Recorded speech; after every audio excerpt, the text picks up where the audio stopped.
Hello and welcome back to part 5 of the Chimera build.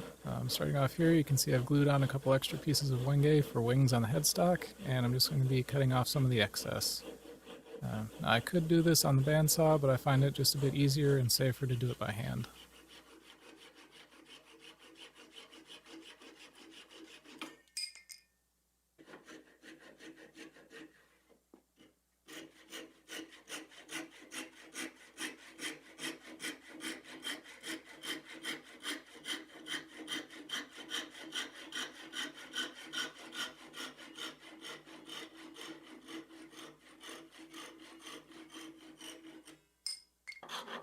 And so once the bulk of the material is removed, I'm going to work on grinding away the rest with a saw rasp.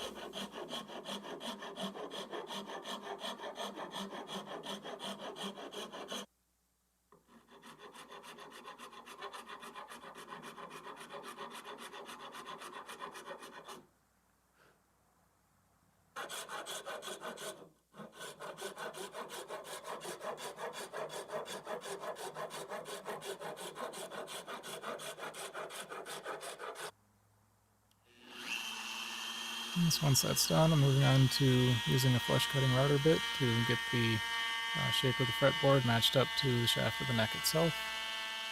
Normally I would do this with a router table, but considering this neck is already attached to the body, I found it quite a bit easier and most likely safer as well to do it with a handheld router.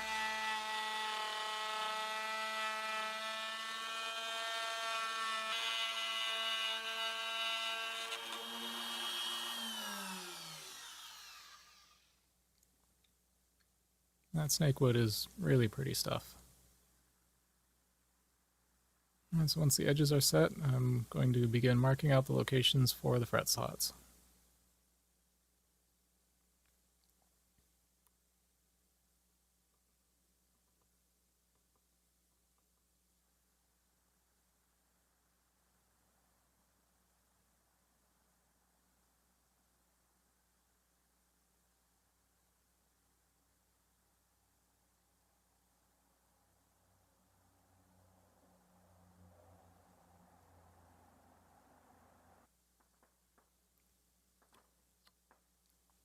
So once marked on one side, just move the ruler over to the other side, tape it back in place, and mark the other ends.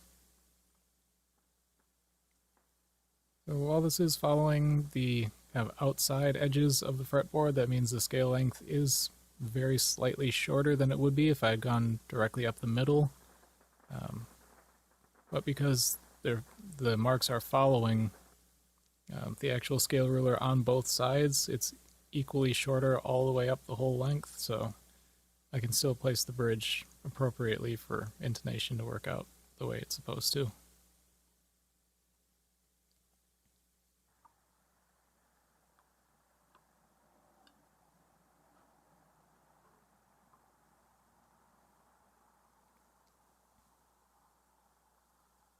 The other advantage, though, to marking on the outsides is that it allows me to be absolutely certain that all of the frets are parallel to one another, especially when I'm beginning by working on a fretboard that's already the shape of the neck. I know I could have cut the fret slots while the whole thing was still square, and that would have also been fine, but I personally just prefer doing it this way.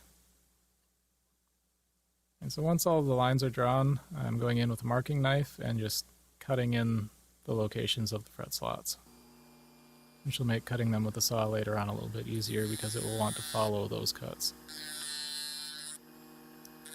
I'm coming in with a Dremel and just opening up the truss rod access.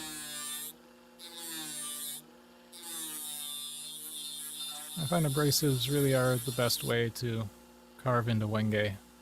Bladed tools, you'll get splinters or tear outs. Abrasives kind of go right through it and leave a nice surface.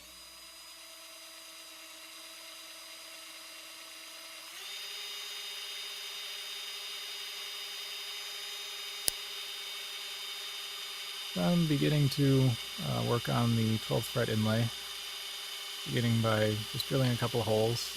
The camera focuses. And once those holes are drilled, that allows me to get the precision routing bit in there. and carve out the rest.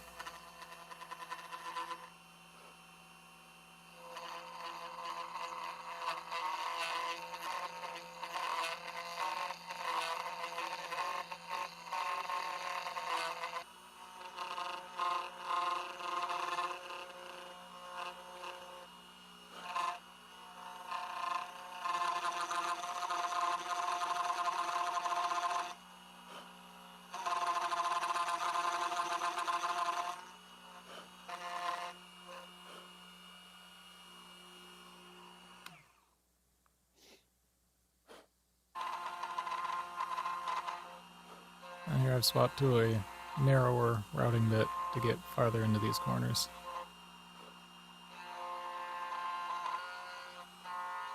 And of course I'll come in with a chisel by hand afterwards to finish off anything that even this router bit couldn't reach.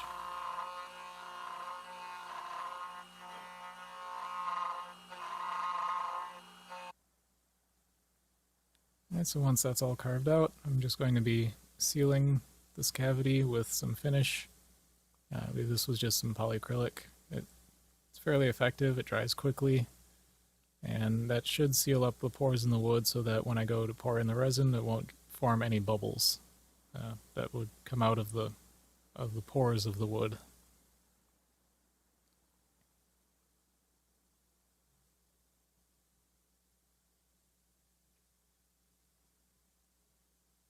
Alright, so this time I've decided to go with kind of a pearloid colored resin. Still not totally convinced by how good the resin looks or how good the inlay looks when it's done by resin this way.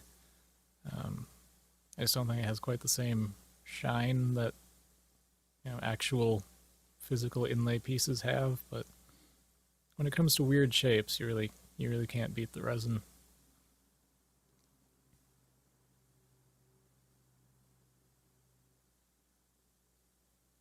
I think after this build I'm going to try a few other things for inlays.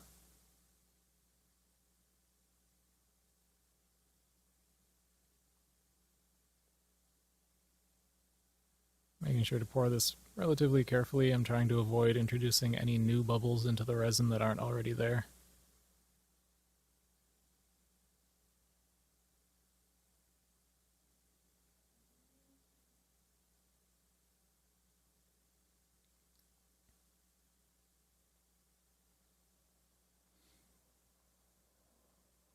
It actually takes a surprisingly small amount of resin to fill an inlay like this. I mean, it looks like I made way too much, but if I make much less than that, it becomes really difficult to mix properly, and then it doesn't set the way it's supposed to, which can be quite the problem.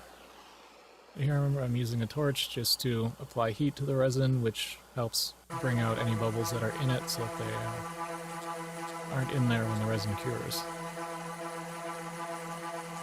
After it is done curing, going in with a random orbital sander to just remove as much of that resin as I can off of the surface of the fretboard.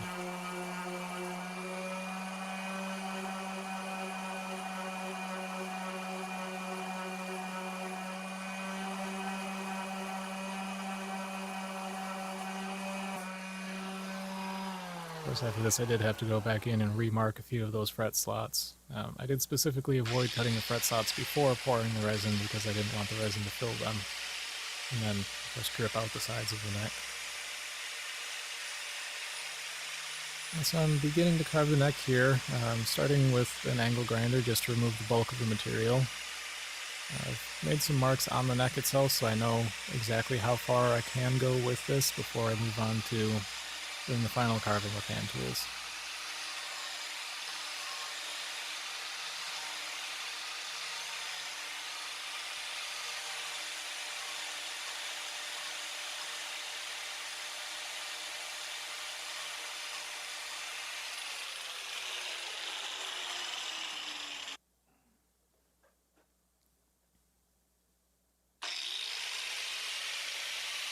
And so I'm just working on the some comfort carves up around where your hand will be on the neck where it meets the body.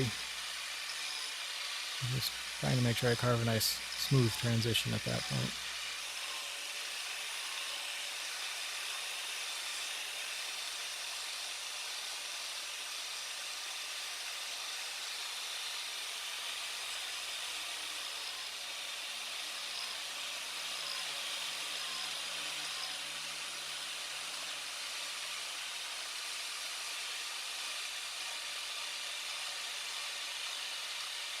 It is fairly nerve-wracking to carve this part with an angle grinder, because you slip up, it's pretty much the whole project gone rather than just losing a neck. Alright, once I've got it roughly shaped, now I'm going in with the saw rasp and carving in the final profile.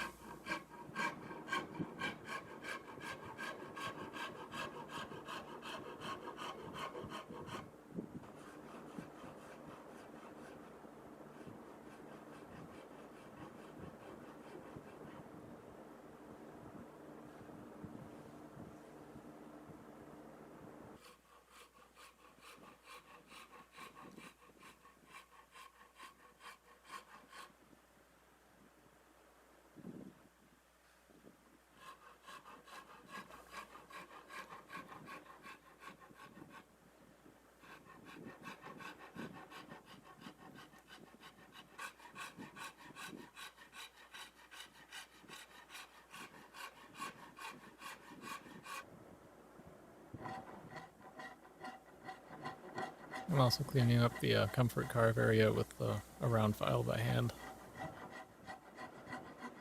So while the angle grinder may work quickly, it leaves a pretty rough surface behind that needs a lot of extra work to get to where it's acceptable.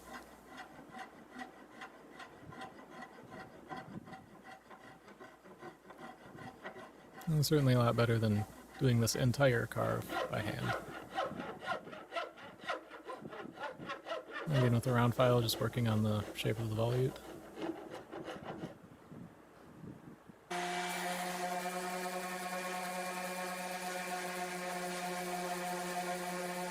And of course, sanding.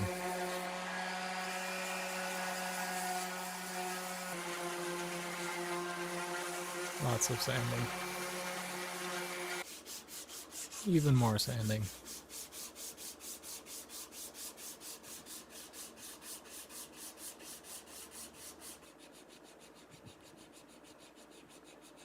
Something a little different, sanding. Alright, so this is a part I really should have done before I had glued the wings onto the body, and really put the body onto the neck at all, is cutting out the shape of the headstock. By waiting until this point to do it, I've made it a fair bit more difficult than it needed to be.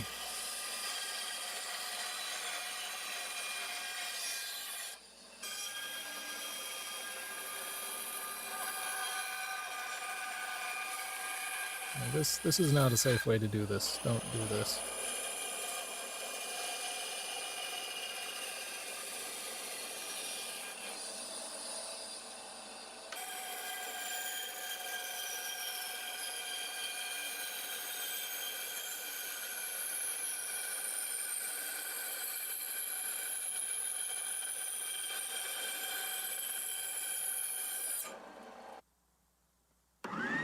Once the shape of the headstock is cut out, going over to the spindle sander and just cleaning that up a bit.